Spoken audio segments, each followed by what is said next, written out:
आज हम लेवी व्यवस्था की पुस्तक के 21वें अध्याय का अध्ययन करेंगे।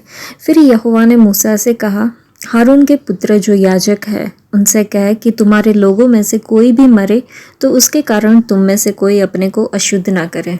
अपने निकट कुटुंबियों अर्थात अपनी माता या पिता या बेटे या बेटी या भाई के लिए या अपनी कुंवारी बहन जिसका विवाह ना हुआ हो, जिनका निकट का संबंध है, उनके लिए वह अपने को अशुद्ध कर सकता है। पर याजक होने के नाते वह अपने लोगों में प्रधान है, इसलिए वह अपने को ऐसा अशुद्ध न करे कि अपवित्र हो जाए।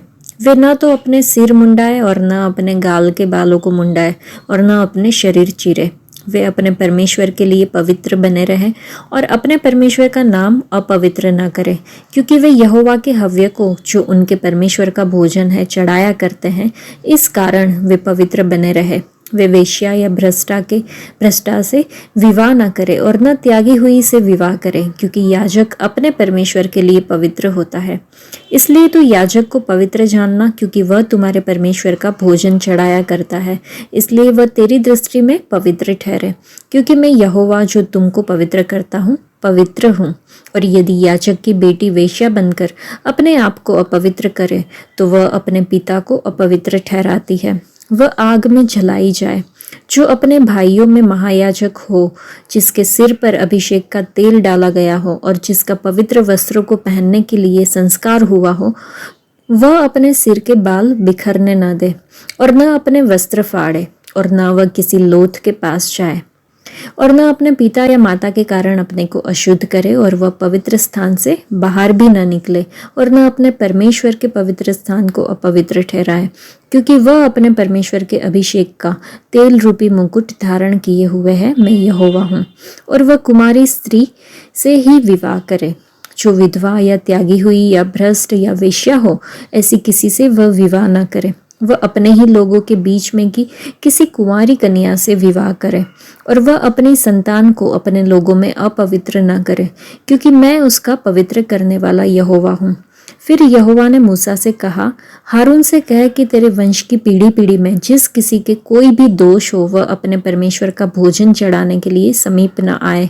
कोई क्यों न हो जिसमें दोष हो वह समीप न आए, चाहे वह अंधा हो, चाहे लंगड़ा, चाहे नख चपटा हो, चाहे उसके कुछ अधिक अंग हो, या उसका पाँव या हाथ टूटा हो, या वह कुबड़ा या बौना हो, या उसकी आंख में दोष हो, या उस मनुष्य के चाई या खुजली हो, या उसके अंड पिचके हो। हारून याजक के वंश में से जिस किसी में कोई भी दोष हो, वह यहोवा के हव्य चढ़ाने के लिए समीप न आए।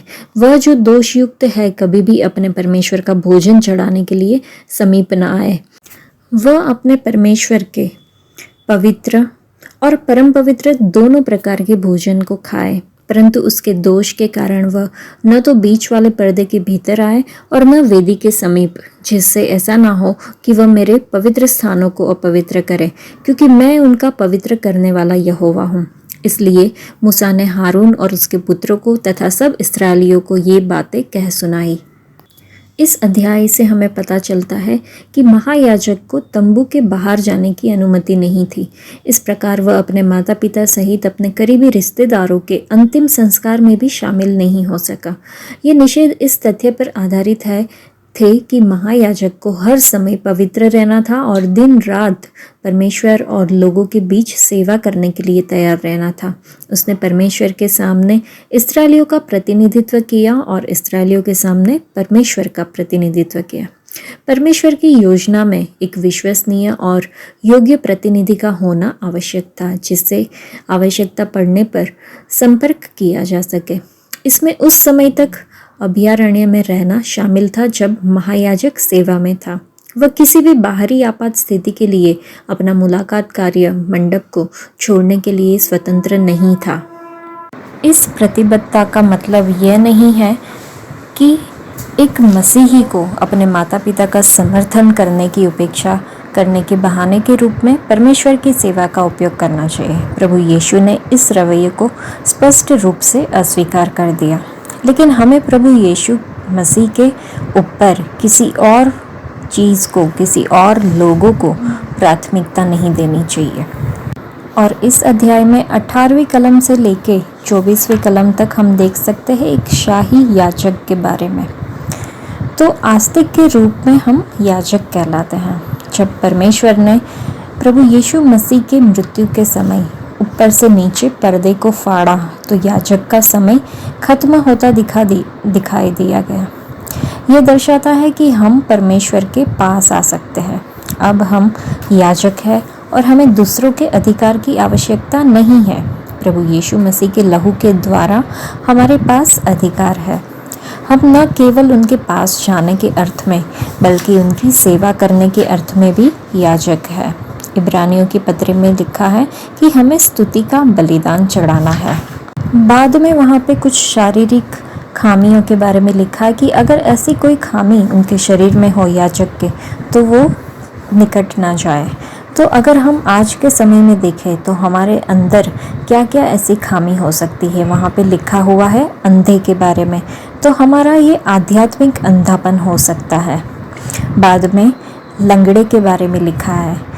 तो बहुत लोग विश्वासी तो है, प्रभु यीशु मसीह को अपना उद्धारकर्ता के रूप में स्वीकार किए हैं, लेकिन वो वचन पे चलते नहीं हैं, तो हम आध्यात्मिक रूप से लंगड़े दिखते हैं।